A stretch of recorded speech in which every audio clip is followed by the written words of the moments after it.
Hi, everybody, and welcome to this week's episode of Attendance Bias. I am your host, Brian Weinstein. If you've been active on the Fish Twitter community for any time at all, there is no doubt that you've come across today's guest, LawnMemo.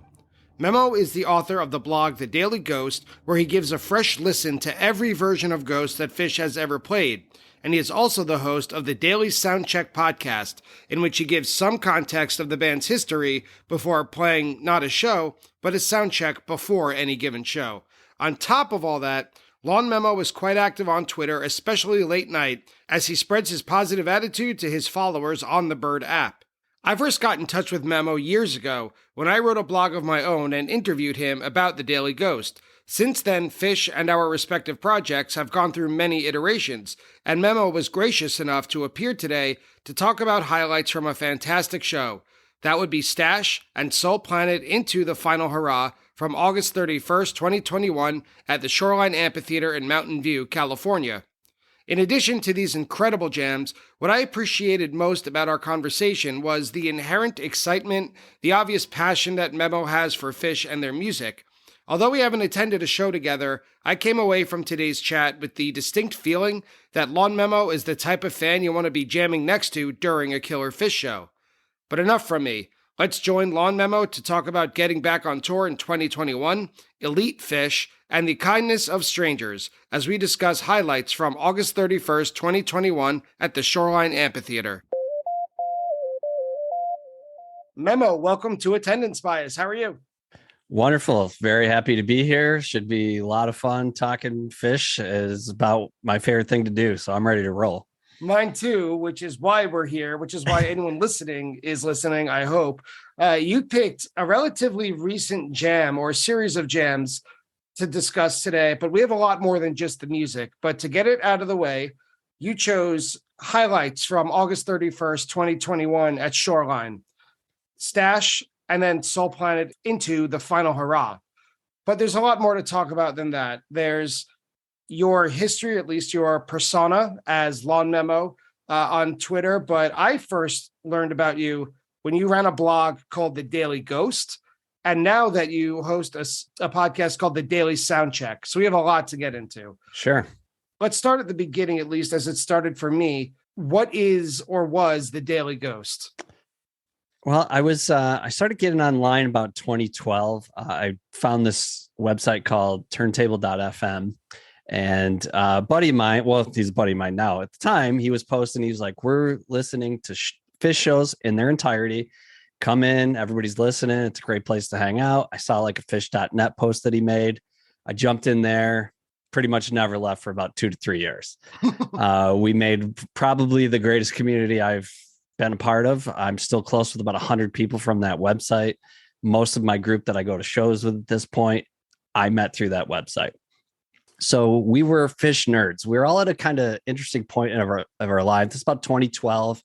Fish was really starting to get back in full swing, starting to expand on jamming. And we were just a group of people eating it up, getting super nerdy about it, talking about Fish all the time. And it was magical for me.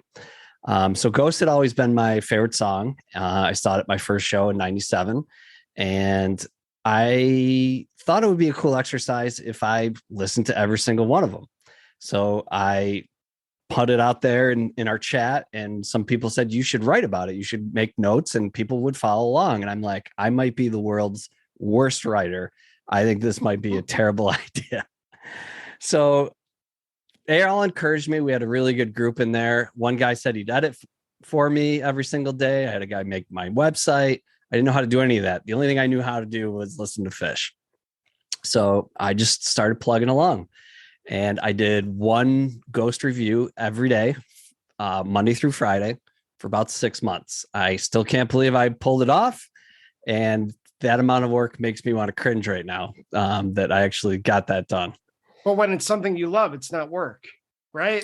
You're right. But I still have a full-time job, and coming home after work some days is like, okay, I got to get down and write this. But it was really fun. I unearthed a bunch of gems that I personally didn't know. And, all that work's there. And we're running the Ghost bracket right now on Weekend Wook. And it's a nice resource to have to go back to. And It's great. I still have a lot of people like yourself that mentioned it to me, to this day. And it was a really nerdy thing that I did, and people like nerdy fish. Again, that's why we're here. Yeah. If that's what I come home to find someone who I know loves fish, to talk for an hour about a reason they love fish. That's why we're here. Sure. About Ghost, though, I'm curious. My first time seeing Ghost was not until 2003. It was on November 28th, 2003 at the Nassau Coliseum. And I had been seeing fish for about 6 years already at that point. I really enjoyed it. But my question to you is, what's a ghost that people listening may not be aware of that you consider up in the stratosphere, like a top 5 ghost that may not be a popular choice? Boy, that's a good question. I would come back to it if you want. Okay, so I've got one. Okay. The 6/15/2000 Osaka Big Cat Ghost. We just did the ghost bracket. It got knocked out in the first round, but that ghost is unbelievable. It is one of the most uplifting ghosts you will ever hear. I think that there's a tendency for those Japan shows for people not to dig into because nobody was there. I mean, we're talking hundreds of people at most of those shows. So I think that most people listen back most of the time to shows they're familiar with, shows they went to, but that whole Japan run's incredible. And that ghost especially unbelievable. So Big Cat 6/15/2000. That's, if you've never heard that, get on it. And to add on to that recommendation, not just about the ghost, but about listening to that Japan 2000 run, the sound quality of every single recording is incredible. Agreed. The venues were just so small. Although I know there was a festival appearance that might've been 99 actually, but that every show was, like you said, hundreds of people. It wasn't like in 99 and 2000, you get used to these big boomy audience recordings where you can never hear Paige, for example. Sure. Ever. This is a really good place to start if you're getting into fish late 1.0. Well, let me help you segue. Yeah, do it. So if you want to get into this run of shows in 2000, the Japan run, if you go to my blog or my podcast, the Daily Sound Check, probably the best episodes that we did. I was with Mr. Miner, Dave Calarco, and he was there. Him and I are good friends. And we did a series of 4 different shows where he came on and we talked about individually all the sound checks from that run. And we get into detail about that entire run. Dave was there. We talk about, his experience, what it was like to be in those rooms, what the experience was like in Japan. And we go super nerdy breaking down those incredible shows. So there's a little segue into the Daily Sound Check. Well, yeah, tell us about it. It sounds pretty obvious coming off the Daily Ghost. Now we're in a podcast called the Daily Sound Check. But what is its premise? The Daily Sound Check came as a project that I wanted to make sure personally, kind of the same way I did with Ghost, that I'd heard every sound check Fish had ever done. Same thing. I thought it'd be cool to just play it. Everybody could check it out. I give a little historical background, and it morphed into the Daily Sound Check, which is basically I play every single fish sound check in history chronologically. And then I give a little context about the venue, the history of the venue, what was going on at the time. Sometimes I have people's shows experience, and I simply play the sound check. So if you don't like a guy talking for an hour, this is no offense to you, but this is a common criticism I get for podcasts. I talk for 10 to 15 minutes usually, unless I'm interviewing somebody, right into the music. So it's we're all the way up to like 99, 2000. There's like 65, 70 episodes, and I'm going to start it back up here shortly. So sound checks are just an amazing place to hear some of the craziest fish you'll ever hear and some of the best jamming too. So I wanted to ask about that. I imagine that your pool of material must be a lot more shallow. Are fish sound checks readily available as any show that you might think of? There's probably 150. Oh, wow. So okay. yeah, you get, early on you get, because basically they were setting up in 1989, 1990. There's nobody there. You just show up, put a mic up, boom, you're there. They go on stage. It's a whole different way that they used to come on stage than the way they come on now. And now sometimes, they go to shows, Dick's has a lot of sound checks because you can hear from the outside of the venue. So, you get some sound checks that way too. I think 4 or 5 came out this year. I saw some of them are incredible. So, they're always popping up. So over the course of, almost 40 years now, we got about 150. And since today we're talking about a relatively recent jam from 2021, I want to try to ask you, Trey used to frequently say that one of the band's goals was, when they were jamming and improvising on stage, was to get so comfortable in playing with one another that it would feel like sound check, that they would play in a sense that ego-free, that they would play, because at sound check there is no audience. So they would play and reach a level of improvisation and joy in a weird way, as if there was no audience, as if they're just playing to make each other laugh, which is where the best stuff comes. Sure. That was often said in late 1.0. Like, I just rewatched Bittersweet Motel, and it's something that he said coming off the stage from The Great Went. Do you think that's still true in 2021 and 2022? One of the reasons I'm pulled to sound checks and have such an affinity to make a podcast about it is I do feel that way. I feel like the looseness in sound checks has come out some of my favorite jams of all time. You have like the Coventry sound check is unbelievable. Maybe my favorite jam that's not Radio City Ghost. You have, the Bethel Waves that they've released. I mean, there's so many great jams that have come from Soundcheck, and it definitely comes from a looseness. No one's around. We could try whatever. We can stop it at any point if we don't like what's going on. I think having all that control leads to, the incredible jams that we see in Soundchecks. And Momo, where could we find the Daily Soundcheck? You can find it at thedailysoundcheck.com or any podcast platform that you get subscribed to. Except for Spotify, they kicked me out because I use some soundboards. Those motherfuckers. Yeah, it's all right. All right. Well, Memo, we've heard about you as a professional. Those of you at home, I'm using air quotes, professional such as it is. But let's hear about you as a fan with the attendance bias lightning round. Attendance bias lightning round. So you referenced this a little bit earlier, but didn't get specific. Memo, when was your first Fish show, and what do you remember from it? So my first Fish show was December 11th, 1997 at the Rochester War Memorial. Funny that you watched Bittersweet Hotel, because the first half an hour was recorded at my first show. The Roses Are Free. They do a lot of it in that show in that movie. And I remember I had probably been listening to Fish for about 2 years at the time. I was 17 when I went to my first show. My buddy's brother was into Fish a little bit before us. He gave me a copy of Lawn Boy, which I listened to on CD. I can't believe this is how we used to listen to Fish. It's so crazy to think about now. And then I got into Hoist quite a bit. That was given to me.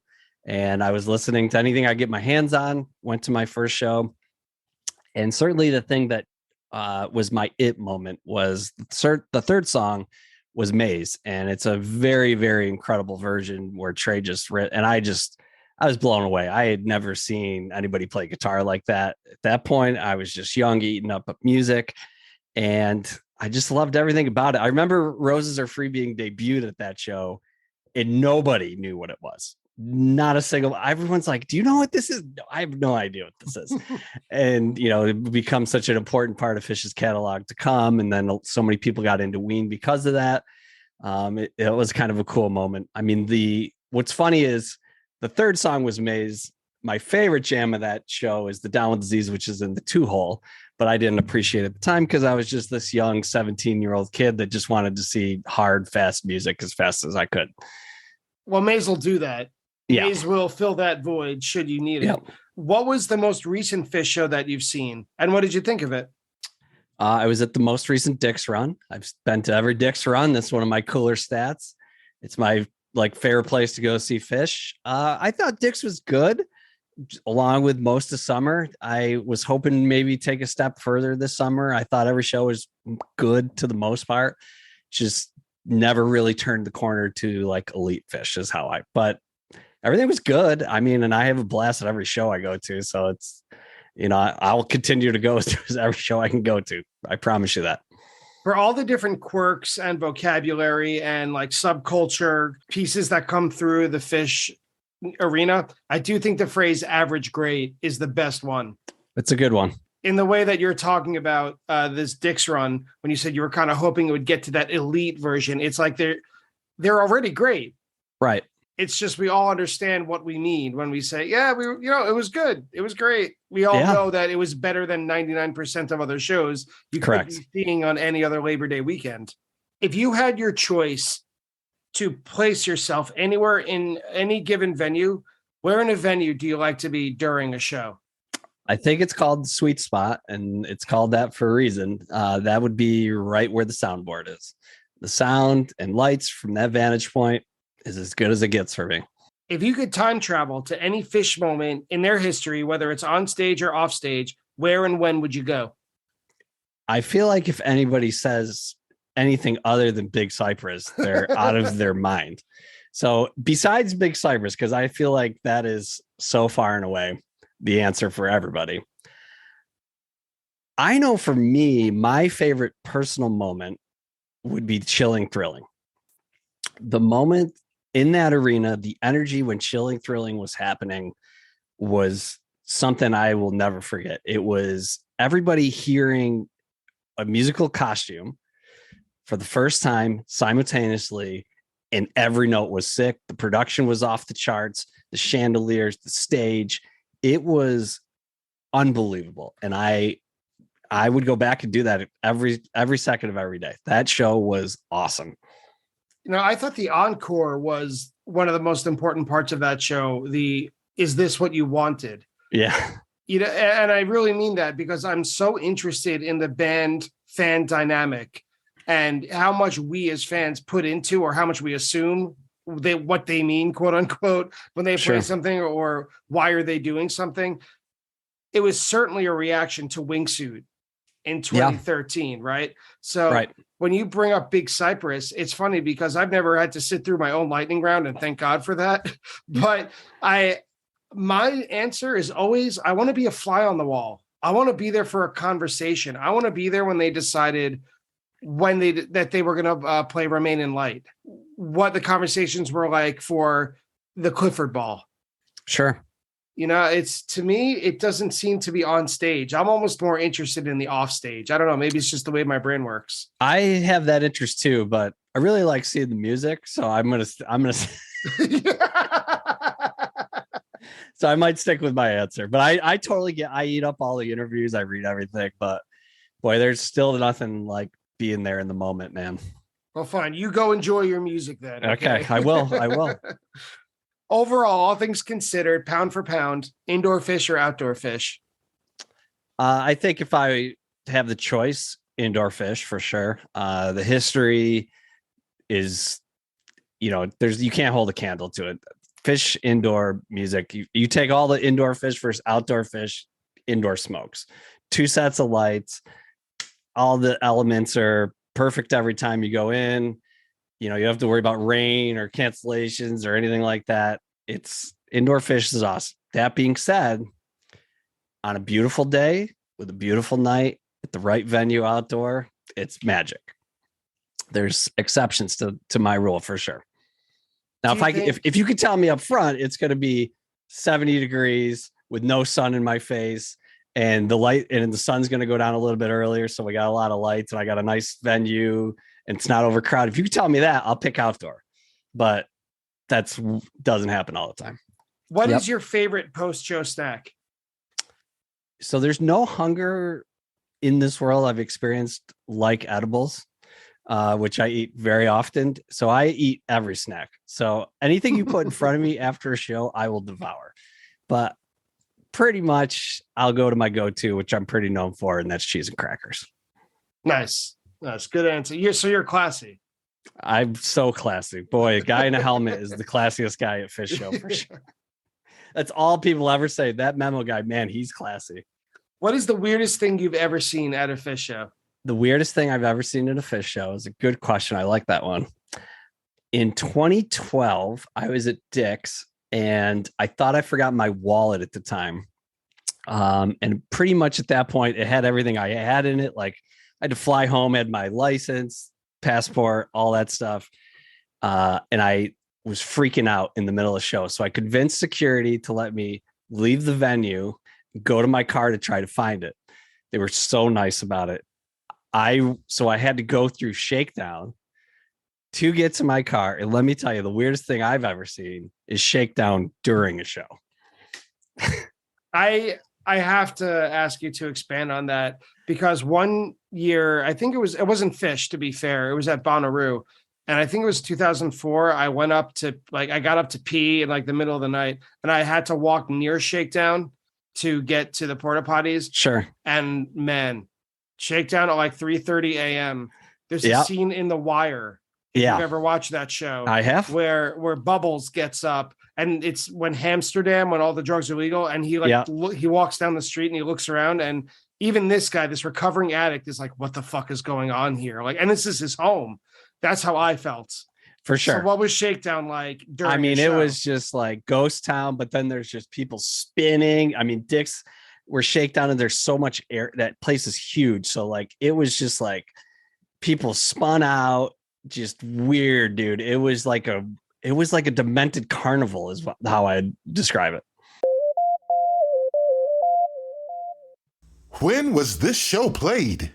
The summer of 2021, when today's show was played, was really strange. I think everyone had a different comfort level when going to shows. People didn't know how they would feel when they got there. People were excited yet hesitant.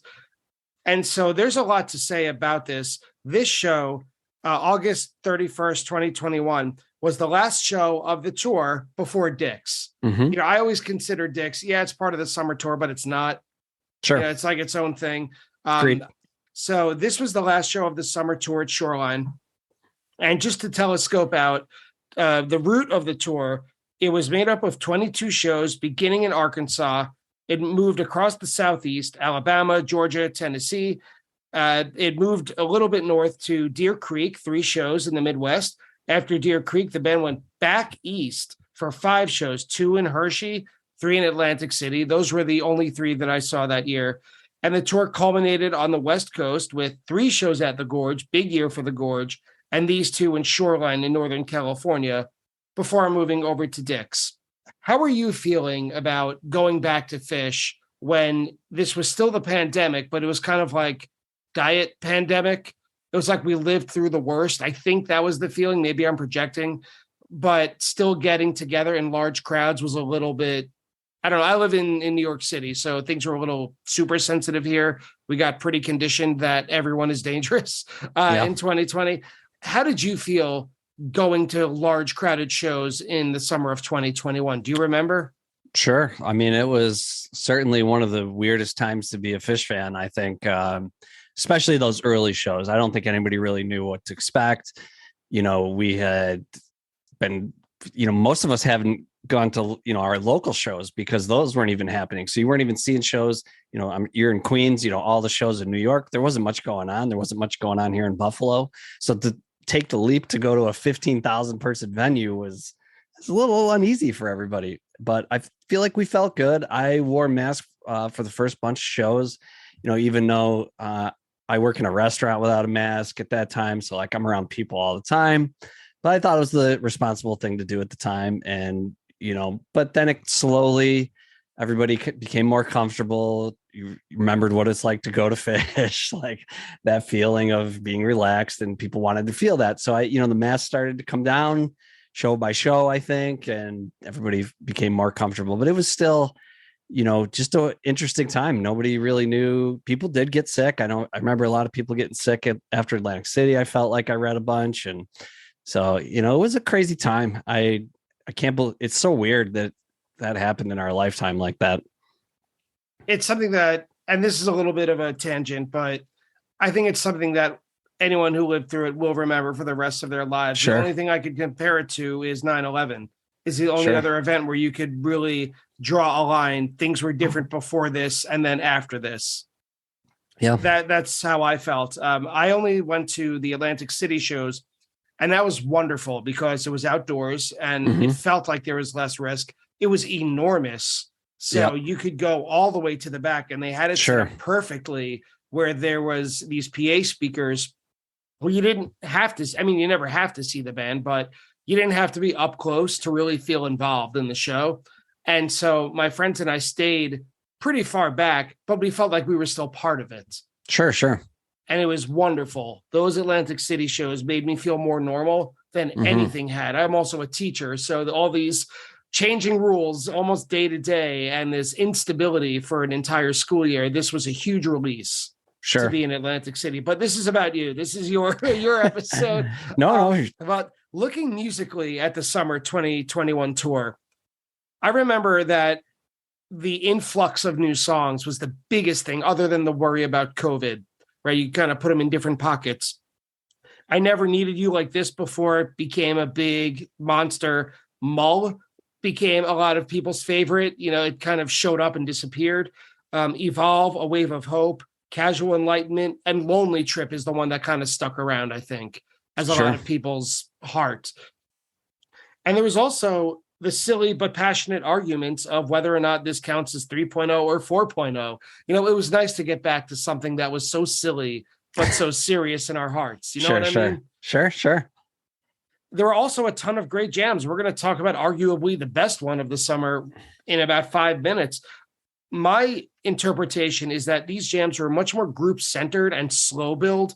They were somewhere between 2019's micro jamming and 2022's space rock and roll. Like, it kind of built up a little bit, but then it became like there's no one star. It was true democratic jamming. But other than that, it's almost too recent for me to develop any sort of perspective. I have big memories of this whole tour. I did quite a bit of it, and I think they crushed it, to be honest. I was preparing for this. I'm going back to the shows I saw and there's monster jams from that summer. Alpharetta had the huge Chalk Dust, the huge Tweezer. Nashville's, the second night of Nashville's second set is awesome. Deer Creek has like two of the best jams of this era in almost back-to-back songs. Blaze On, Simple. Huge. We've got Everything's Right from Deer Creek. Hershey too. You talk about Lonely Trip. That's one of my favorite shows. Hershey was the first two I saw that summer. And Hershey 2, from start to finish, is one of the most unique shows I've ever heard. Flow all the way. And the debut into Lonely Trip was incredible where they placed that. Who were you that summer that led you to see so many shows? Like, were you saving up for this? Did you have all these tickets from summer 2020? Good question. I had some of them for sure. And then I got my other ones. Summer's usually a little bit slower at where I work, so I'm able to take some time off, and I just try to jam it all into the calendar as much as I can. Hit up the friends, where you going? And then we just start making plans and we start going. And finally, why do you have attendance bias toward these highlights from this show, August 31st, 2021 at Shoreline? So Shoreline, what an interesting way that the entire thing shook down. So I went to the Gorge, which was right before that. I love the Gorge. I cannot believe that people are so old now. I'm 42. They're like, I can't go to the Gorge. I can't camp. I'm too old for that. I'm like, it's the most beautiful venue in the world. And you camp there and you party all night. It's so freaking fun. I love the Gorge. I will probably never miss it again. So I went to the Gorge. While that was happening, I flew from Buffalo all the way to Seattle. Wow. A long flight. And while that was happening, if you remember, there was the wildfires going on in Tahoe. So I had never been to Tahoe. It was something I wanted to do. And it was right in between Dix. So I could go to the Gorge, Tahoe, Dix, hit all that, and then fly back home to Buffalo. So that was the plan. But all this was happening while I was trying to make plans to go to the Gorge. So it was like 1 minute, we're like, okay, I think we're going to try to do it. Next minute, we're like, there's no way. Everyone is being evacuated out of there. Something's going to happen. So I remember distinctly, I was in Seattle the day before we were going to go to the Gorge, went out to a nice dinner and bar with a couple of my buddies. I was pretty drunk that night. I'm not going to lie. And we're sitting there having a couple beers. Boom, my phone goes off. Fish changing venues, going to Shoreline, California. So I have to reroute all of my flights, figure out where I'm going to stay, all that while I'm plastered drunk, leaving for the Gorge the next day. And a good friend of mine, Brian Ford, he's fast enough on Twitter, called me and he goes, Memo, I will pick you up from any of the 3 airports near there. He goes, you just let me know, tell me when, and I will pick you up. And I'd never met Brian before at that moment. We'd only interacted on Twitter. And while all that was happening, a couple of my other friends booked a new Airbnb, canceled the old Airbnb, booked a new one. And it was all done for me. I didn't have to do anything but drink more beer. All I had to do was change a flight. And it turned out to be the best experience probably I've had. I mean, there's a couple that are certainly up there, but we booked an Airbnb that was 2 houses. The listing came with 2 houses, one house and then another house. And we had I think we had 8 to 10 people. And we decided we were going to make one house the party house and one house was the quiet house.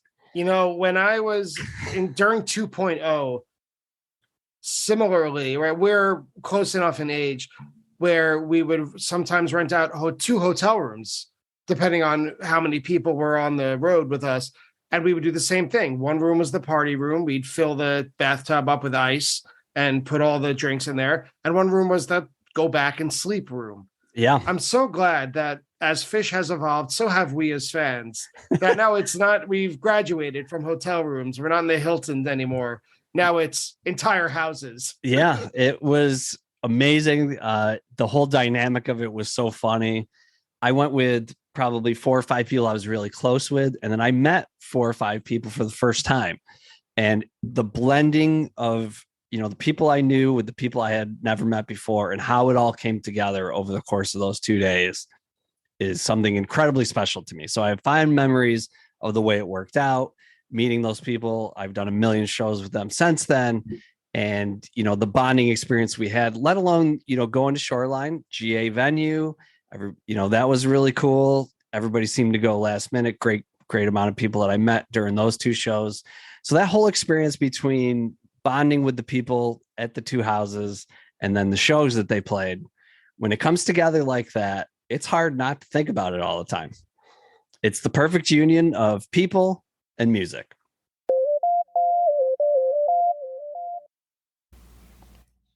Hi, everybody. Brian here to welcome you to the set break of today's episode of Attendance Bias. First, thank you for listening. And second, just a quick reminder to tell you that even though Attendance Bias comes to you for free, it does take a lot of work and it does take quite a bit of money to keep the lights on here at production. So I just wanted to ask a small favor. If you could support the podcast in any number of the following ways. If you could leave a review or a rating of it on whichever podcast app you use. If you could spread the word, telling a friend or someone you think may be interested in it about it. Or probably the most concrete way is to go to www.buymeacoffee.com/attendancebias and donate however much you can financially to help with the continuing costs of Attendance Bias. So thank you again so much for listening, and I hope you enjoy the second half of today's episode. Well, let's dig deep into it. So you chose, instead of an entire show, segments from the show. And for anyone listening who's unfamiliar with the show, that doesn't mean 3 songs that are each 4 minutes long. This is the length of a set, what we're going to talk about here. So you chose Stash, which is from the first set, and then an unbelievably dense and beautiful jam that goes into a segue, Soul Planet, into the final hurrah. So let's start with Stash, which is in the first set. So it's a little more than halfway through what I wrote, and I'm a middle school teacher, so this is as hip as I get. A little more than halfway through a banger of a set. That's my vocabulary. Sure. I'm cool like the kids now. Mm-hmm. It's after I Never Needed You Like This Before, and before Way, which I haven't heard in years and years and years. So this set already featured rarities and fan favorites like Glide, Colonel Forbin, Banter from Trey, and a very beautiful performance of If I Could. So we're due for a big jam. This is already an all-time set before Stash even peeks its head around the corner. Yep.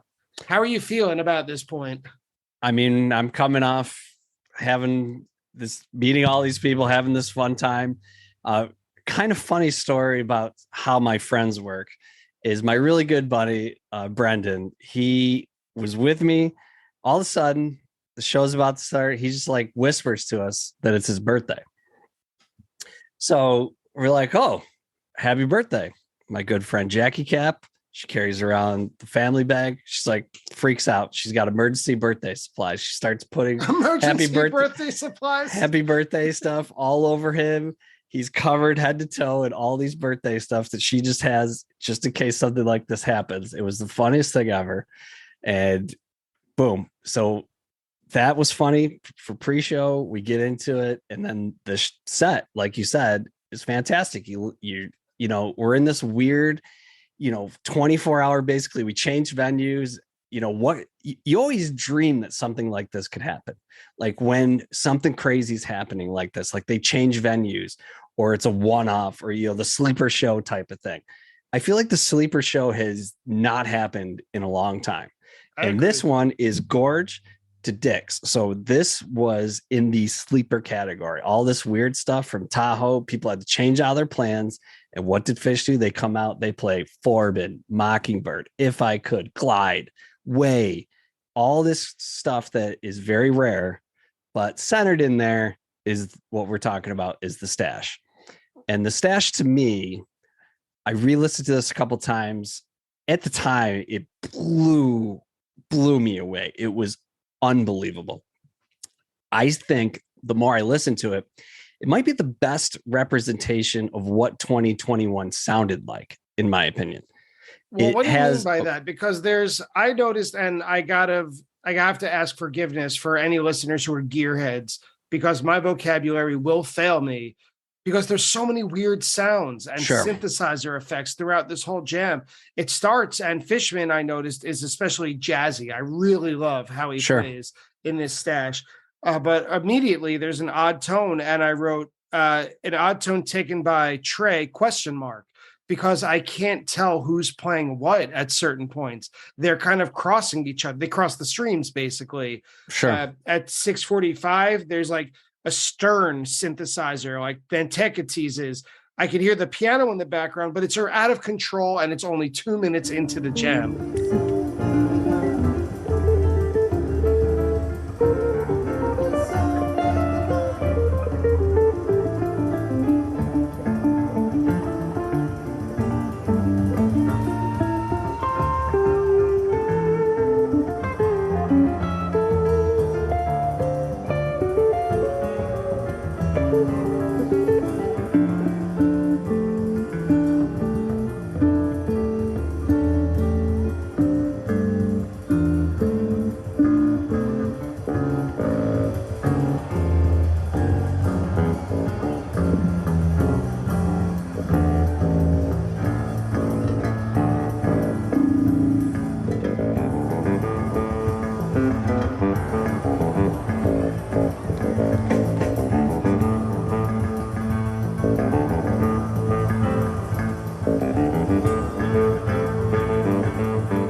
For sure. So Stash had kind of lost its luster for a long time in this era, and it has come back with a vengeance. And there's, 4 or 5 consecutive versions where Fish really, really takes Stash in interesting directions. This is my personal favorite. This one, like you said, you're wondering about Trey's tone. I think that 2021 was defined by Trey's new Trainwreck amp, the clean precision sound that he got from that, and all the effects that he started using. And he really locked in during the pandemic with the practice. He really got his rig ready to roll for 2021. And he experimented all over the place, and jams benefited from that. All these weird sounds, he can't play the amount of notes that he used to, but he can do this. He's got these different sounds, and he's got technology, and the way that he mixed that with traditional Fish jamming is evident all over that summer, in my opinion. That's what I remember about what 2021 sounds. And when you listen to Stash, it's all over the place. You've got the computer noises, you've got the demented sounds, you've got all of that, and it works seamlessly. It just, from the first note, like you said, it doesn't take long to get into this jam, and all of it flows beautifully. There's no right-hand turn of any, it just all works in this crazy, weird way. And it was breathtaking to see.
glad you brought up the computer sound specifically. I wrote at 14 minutes, no, at 12 minutes, I wrote, "Are we in the middle of a Pac-Man game?" Mm-hmm. I wrote Mars Attacks sound effects. That was the best way I could think of it. Sure. And there were parts where I thought the Marimba Lumina was being played. I wasn't able to view this jam. It was only what my ears were telling me. And when you put those two sorts of questions back to back, you know something is going on. I don't hear any guitar, and it's sort of a percussive effect. Sure. And so is it the percussionist or is it the guitarist who's making that happen? I don't know. The bottom drops out, and then it kind of becomes more of a traditional stash. At about 17 minutes, I wrote in capital letters, "This is what people talk about when we split out platitudes about Fish, quote, keeping things fresh 40 years in."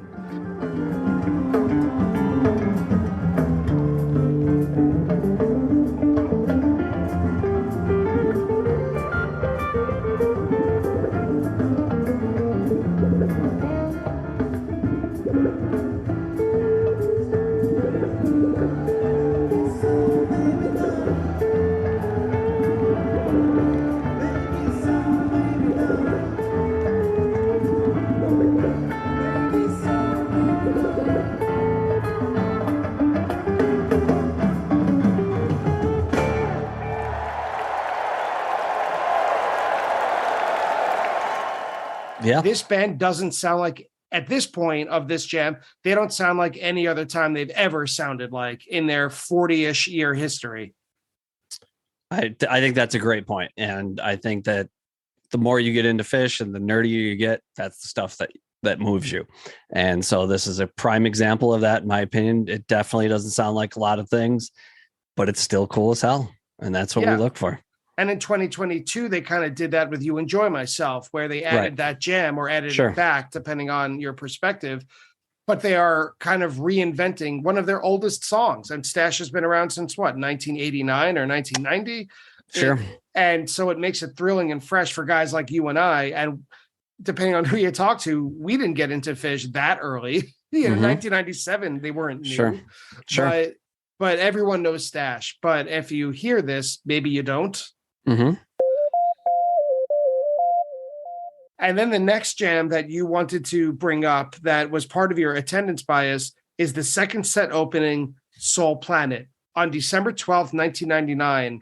It was one of my first shows, maybe my 7th or 8th show. Fish opened the second set in Hartford with a 35-minute version of Drowned. Mm-hmm. And no, for sure. Yeah, it's taken me, what is it, 21 years now? I can't do math. 20-ish years, 22 years. I still haven't deconstructed it. And this Soul Planet reminded me of that. This is dense graduate level Fish. It's, I mean, we could get into it however you want. It's as good a jam as I've ever seen, easily. Well, let me ask you this before we get into it, because I do have timestamps. What is your take on Soul Planet? I was never the full hater of Soul Planet that some people were. I thought the first time I heard it was catchy as hell. I was singing it all around. And I mean, I'm a pretty uplifting and happy, positive guy, so I can get behind it. I think the guitar lick is pretty dope, actually. You know, it's not like Tweezer, but it's fine for me. And I saw an amazing Soul Planet at Alpharetta. The most recent run there where those, you know, they had the Ghost that was there and the Tweezer there, and that Soul Planet on the second night is fantastic. And it sounds nothing like this one. Like that is this airy, almost like Lemon Wheel Ghost kind of sounding type of jam, where this is just its own monster. So I just like any kind of song that can find a spot to do what this jam does. It doesn't really matter to me what the first 4 or 5 minutes sound like. I have my preferences. I care what kind of jams come out of the compose section. That's what matters for me. That's what I like about Fish. I'm a jam guy. And so this is one of them. This is one of it. So what makes this interesting is you do have a popular kind of opinion. There's probably half the people in the crowd, I would say, that moan when Soul Planet gets played here to start. You have an incredible first set, like we talked about. You have rarities. You've got, you know, an incredible Stash jam, a great first set by anyone's standard. We all loved it. So everybody's pumped, ready to roll. Boom, some Soul Planet starts the second set. Audible moan. Oh, It's backwards down the number line in 2009. Right. So We've seen it before. What's I think is interesting and funny to me, this is, you say your brain works. I like this kind of stuff. Okay, we get this audible mode. Okay, here we go. Soul Planet. We play it. 47 minutes later, they take an audible moan into one of the greatest Fish jams of all time. And that's why I love this band. According to the Fish.net jam charts, this is their third longest jam of their career. Yeah. Yep. Well, let's dig in. So the jam starts in about 4.5 minutes. It's clear that Trey, at least, if not the rest of the band, because I think he's leading this, at least in the beginning. He's interested in pushing this, and he has these escalating guitar lines. It was a little hard to hear Page on the audience recording, but he comes back with a vengeance a little later. There's picking and plinko and kind of generic searching at the beginning. I think that a lot of Soul Planet jams begin like this, where Trey does this, what is it, an echoplex that he used a lot in 2015, where it's kind of, or a delay. And he just kind of lets the space go. He hits a chord and it's like, and it fades away while the rest of the band, usually Mike, comes in. At around 8.5 minutes is when my guitar vocabulary completely failed me.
I couldn't explain. I wrote, and quote, like a soft delay effect that guides the melody, but doesn't have the attack like most of his playing. To me, it's what musical leadership sounds like, because the other band members haven't really changed their playing.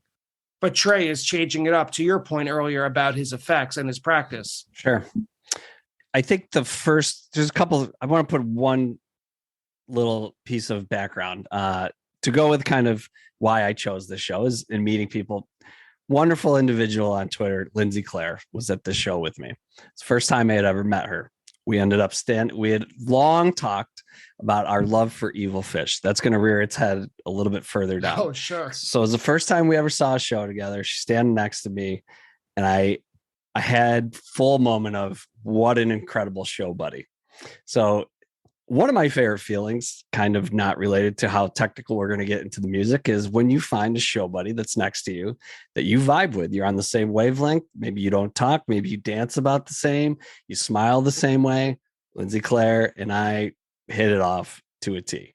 So in the middle of this jam, 47 minutes later, our friendship went from, that's pretty cool, to holy crap, we're best friends in the middle of 47 minutes. It's amazing how a Fish show or a jam can accelerate the bonding experience between two people. One of my favorite things. Yeah, absolutely. Absolutely. It makes you band of brothers. Absolutely. So, I have a lot of friends that don't see Fish, and we're very close and we talk all the time, but man, it's just not the same as the people you see Fish with and that experience you share with them. And a jam like this, or even the first set, I would argue, you've been through something. You've gone on a journey. Sure. Not to cheese it up too much, but you really have, because you don't know what's coming next, but you're still traveling forward. There were a number of times in this jam. One time I wrote at about 14 minutes that it was quieting down. If I were there, I would think that this jam was looking to end, or a new song to play. I thought it was going to be over about 4 different times. Sure.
think that's interesting. I like to go off of that a little bit. Is my last couple listens, I listened to three or four times. I mowed the lawn. It was 70 degrees Buffalo today. It was a beautiful day.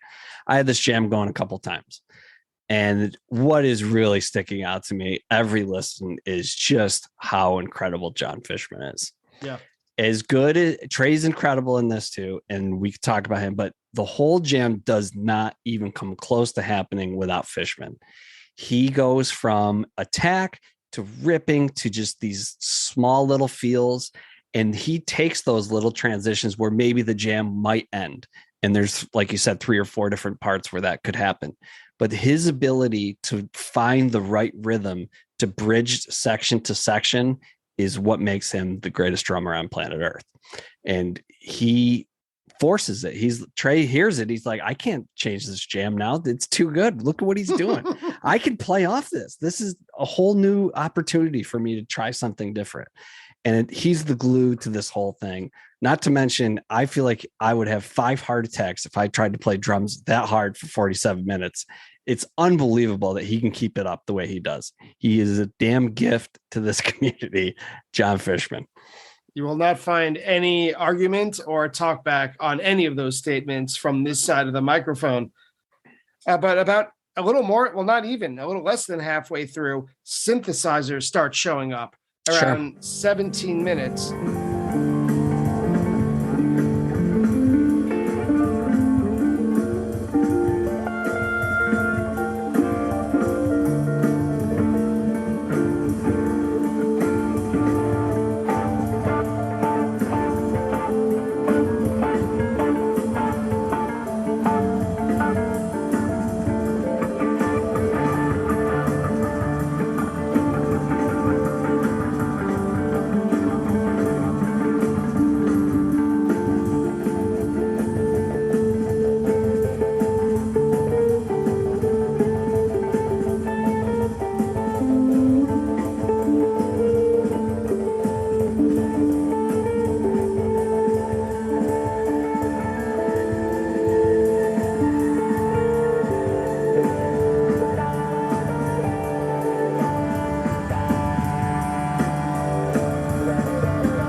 That's what really tweaks my ear. I think since maybe it was 2015 or 2016 when I Always Wanted It That Way debuted. Sure. I think it was at Charleston. I'll have to double check that. But in my head, the band has used synthesizers before, dating back to 96 and 97, maybe even earlier than that. But I feel like this is a much more mature way to use it. And they start bringing it in at 17 minutes to the point where a couple of minutes later, Trey reminds us with his screaming through space quotes. Oh, wait, Sure. Yeah, this is Soul Planet. Sure. So I'm going to backtrack real quick. I kind of jumped ahead a little bit, but there is a section that I did want to highlight, which is around the 8-minute mark. And it's some of, in these big, long jams, a lot of times I find like the 20-minute mark to be like a cutoff, which is funny because my license plate is 20-minute jam. So anything usually at like these big monster jams, the ones that go 30 minutes, a couple that go 40, at 20 minutes, there's like this cutoff point where it's like, okay, this is a jam we're used to. And then from the 20-minute mark to, let's say, 25 minutes, I find often some of the best Fish that's ever been played is right at that moment. So I fully expected when I went back on my re-listen to find that. And actually, that's not even true with this jam a little bit. So this jam is a little bit more unique. I think there's 2 sections that are incredible. And it's the first one's at 8 minutes. It's about 8 to 13 minutes. Trey finds this effect that's like kind of spacey and haunting, but still blissful. And it's the leads that he plays over top of it. I remember every note. So that's what I think modern day Trey can do when he's right. He plays leads that are memorable. He understands space better than old Trey. He may not be able to play as many notes, but he understands what notes he can play and the effect that they have on them. Ruby Waves at Alpine is an excellent example of just great different leads. and things that you remember. So I know from this 8-minute mark to 13-minute mark, I could hum you everything that he plays. And that's what I love in a jam, where I can remember if it's not playing, I'm walking around the house, I'm humming it. Every note I'm singing around the house, doing my chores. That's what a jam is. My favorite, when there's a section that's so incredible. There's a lead so good from him that I can't stop singing it. And that moment, that the effect that he uses is incredible. The way the band gets, it's just breathtaking. So there's a section there that I really love. So if you want to really dive into this jam, kick it up at about the 8-minute mark. What's the second section? That's much later. So I didn't know if you wanted to talk a little bit later. So No, that's fine. I wrote that there's a major key progression by about 23 and a half. Like things are starting to, like you said, at that 20-minute mark, that there's a division. yes, This is it, in my opinion. And I loved it. And then again, at 25 minutes, we get to that, oh, it's ending again. But then there are these odd effects being played. The Fish.net Jam Charts describes it as alien distress signals. Sure. That has to be it.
Yeah, I mean that moment live, that was Evil Fish, as evil as it gets.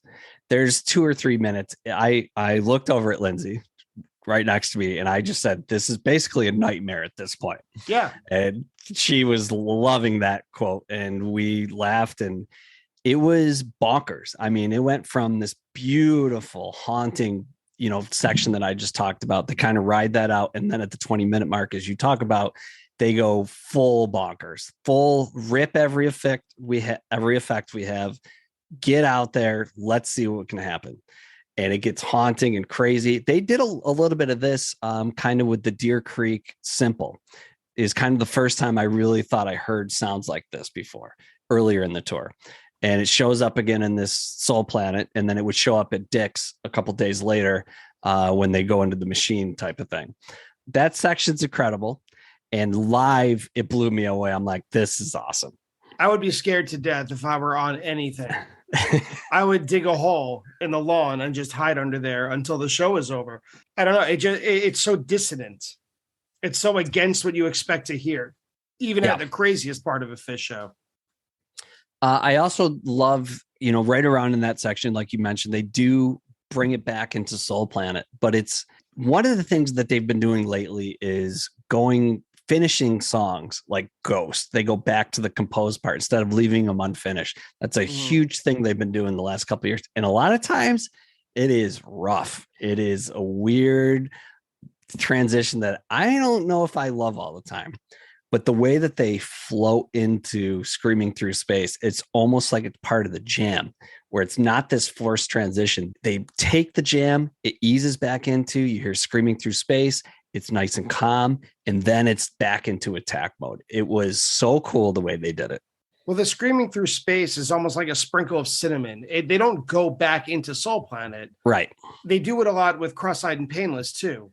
Right. You know, and that when Trey quotes "Still Waiting," when you're nowhere near musically Cross-Eyed and Painless. That's the same thing with Screaming Through Space. And it's like, oh, right, that's my tether to reality. This started somewhere. Sure. And by about 34 minutes, and by the way, we still have almost 20 minutes left. I know. It's back to the beginning. Like, to me, I don't know if you would agree with this, but around 34 minutes, I wrote that it goes back to the beginning. It's a little more meandering, more or less straightforward playing by the band. Like, let's get our druthers together. Let's get our bearings here. But again, there's a lot of fun echoing between Trey and Mike. This is what the beginning of most jams sound like toward this part when they're searching. And then it gets weird again 10 minutes later. And by the end of the whole jam, my only note is, this is what I want all jams to sound like. So I think that what makes the back half of this jam interesting is the smoothness that they go from the really haunting space computer noises, nightmare section. The way that they go from that into this is my second section that I really like, is it's almost 36 minutes in. It's like 35, 44. They go from this haunting thing. And this is, again, a testament to the brilliance of John Fishman, the way that he takes where they are in this weird space station to this beautiful second part of this jam. There's not drummers that do this. You have to have feel and trust and know that you know what you're doing. It's so hard to do. And he blows me away how it happens. The other thing that happens in these monster jams, and it happens, is there's usually right-hand turns in a long 40-minute jam where basically they write out an idea. All right, new idea. Boom, we're going to that. And it's like a huge transition. I think the way that the Soul Planet bleeds together over these 47 minutes is incredible. Like the way that it doesn't sound like a start and a stop transition between that crazy program computer noise thing to this second blissful section. The way that they move through that is brilliant. And I really, really enjoy that. That will show up in the Everything's Right at Dick's a couple days later also. But they get into, it's about 35, 44, I've kind of written down, and Trey switches to this another interesting lick and tone. And I have it almost like it's got like a Old West feel, like folky Old West tone to it. And it's another brilliant lead where it's just, every time I hear it, it's so cool and so memorable that it blows me away. I'm going to have to listen to it yet again, because when you described as Old West feel, my description was a perfect combo of a solid rhythm and ethereal ambient sounds on the outside of the musical nucleus, which does not sound like Wild West. It doesn't sound like those two things. I don't know if that's my best description ever, but I get that it just feels like that, like almost like you're riding out into the sunset. Like maybe you were driving a car into, a sunset and a huge open road in front of you. And if somebody was behind you playing a guitar, that's kind of what it makes me think of every time. But it is gorgeous. And the tone, again, just, he really had his rig dialed in that jam. And, it's funny, if you haven't seen it, you need to check it out. The next day, Trey did a whole rig rundown, and he talks about every single thing that they went through. He's like, last night we jammed all over the place. I used this and this and this. So he goes through that. They released it on the Live Fish like the next day, and it's an amazing video. So, he even knew the next day. He's like, man, I really went for a ride with this rig. Yeah, they know it. They know it when it happens. And at the very end of this track, there's a beautiful segue right into the final hurrah. Unbelievable segue. Incredible that the way they were able to take this jam, not make it abruptly end, and for 47 minutes, like, to go into something. This was out of left field. Final hurrah. I don't know if is this the second time. It was one of the first times they had played it. And the way they took something that had been so abstract, they haven't been used to playing, and floated into it. I mean, it was pure butter.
Yeah, it's a perfect call, like you said. You know, it's out of left field, but it fits like a glove. My first thought, I wrote down that it's nice to see the band is still aware they're live at a concert. Mm-hmm. You know, it reached to go all the way back to the beginning of this conversation about the daily sound check. It seems like they rang that bell, that Sure. they reached a point where they were so comfortable that the crowd didn't have to be there. Like they could be themselves, the best version of themselves as musicians and improvisers. And they hit it with Soul Planet. And I thought the whole set would be Soul Planet. I really did. But it should be noted that at the beginning of the Final Hurrah, they're still playing the same music that's at the end of the Soul Planet jam. Yep. Those segues I love. I remember seeing, what was that? The Nelly Kane one. Was that San Nelly Kane at DCU in 2012 when they opened the whole tour with that. That's one of my favorite transitions because, again, like Nelly Kane doesn't make any sense there. And that's a hard song to go into. So sure, there's a lot of songs that there's cool transitions, but a lot of them are easy to go into. The brilliance of this transition is how difficult that segue actually is. Yeah. And the seamlessness of it. So, you know, and then again, things I love. Let's just say you don't know anything that happened. You wake up the next morning. You don't know anything. You have your cup of coffee. Okay, Soul Planet, Final Hurrah. I could probably skip this show. That's probably not going to be that cool. Here I am. Yeah, you're almost lost. 200 shows 30 years later. This is the show I want to talk about. My final note was at about 6 minutes and 50 seconds of the Final Hurrah. I wrote, "This is heaven." Not this particular playing, but the whole vibe of what's being played. I tried really hard to close my eyes and picture myself maybe next to you and your friends. Sure. And just what would it be like to be there?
And even though you very eloquently explained why you have attendance bias toward this, if you listen to this whole jam and all of the Final Hurrah that is subsequent, you could feel it. It's in your, at least for me. I don't want to tell anyone how to listen to Phish, but it could be a time travel machine. You could be there.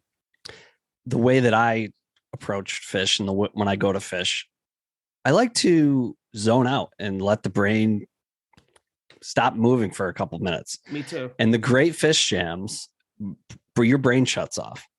And for 47 minutes, that pretty much happened. There's another kind of interesting story. My good buddy, Dustin, this dude dances like I've never seen anybody dance in my life. He is a ball of sweat when the show's over. He's crazy, hilarious. He was next to me on my other side. And at the end of the set or the end of the song or the end of the set, he said to me, he's like, Memo, he's like, I'm sorry, dude. I feel like I didn't bring the energy. I wasn't doing my normal thing. And I put my arm around him and I showed him, everybody in the crowd. I go, Dustin, it's not your fault. I go, when fish is this good, you can't even move. And during that Soul Planet, in mega sections, during the computer part, during some of the incredible bliss parts, nobody could dance because everyone's so locked in that moment that everyone is paralyzed. And it's happened a couple of times. It's literally the greatest feeling in fish. You just paralyzed.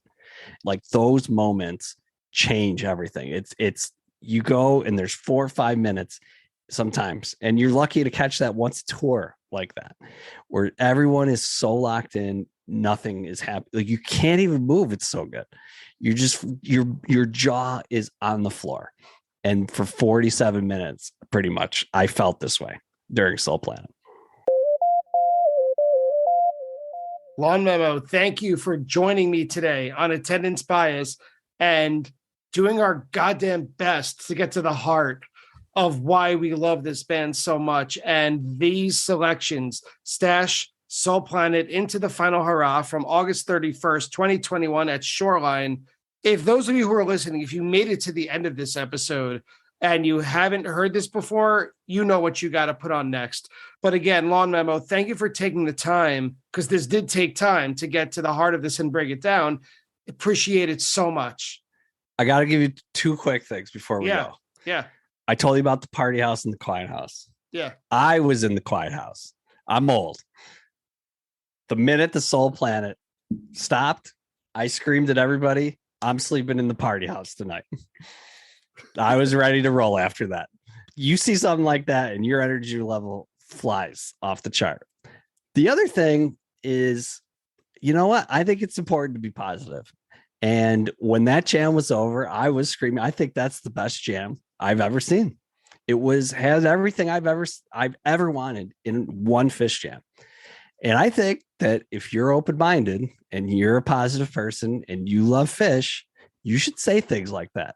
If fish plays something that is that awesome in front of you, and you're lucky enough to be one of the 15,000 people in the world at that moment, you better believe you should be singing from the rooftops how good that jam is. None of this, it was pretty cool, but it did this. No. Get that out of your head. That's stupid. Don't take opinions. You know when it's good. And the people that were there knew it, and sing it from the rooftops. That's my best advice. Those are the people you want to hang out with. And that's it for today's chat with LawnMemo, but we can't get out of here yet. We have to double check our facts and figures with the Attendance Bias Fact Check. Attendance Bias Fact Check. First, in regards to playing in Japan, Memo recommends Ghost from June 15th, 2000 at Big Cat in Osaka, and I mentioned some Japanese festival appearances by Fish. I was off by a bit because those festival appearances were at the Fuji Rock Festival in Niigata on July 30th, 31st, and August 1st of 1999, a full year before his suggestion. Memo and I go deep into this Stash, and the question of when Stash was first played came up. For the record, Stash debuted on September 13th, 1990 at the Wetlands, a show that should be required listening for every Fish fan, as many fan favorites debuted that night. And finally, at the time of this recording, the Final Hurrah has been played 15 times, most recently at the Meadows in Hartford on July 24th, 2022. And that's it for today's episode. I'd like to thank LawnMemo for joining me today, Fish.net for its help with the sound check, and Fish.in for the recording used in today's episode. If you enjoy Attendance Bias, please support the show by leaving a rating and a review of it on your favorite podcast app. You can also follow Attendance Bias on social media, mostly Instagram and Twitter. If you reach out, say hello and I'll send you a free sticker. Thank you so much for listening, and I will see you next week on Attendance Bias.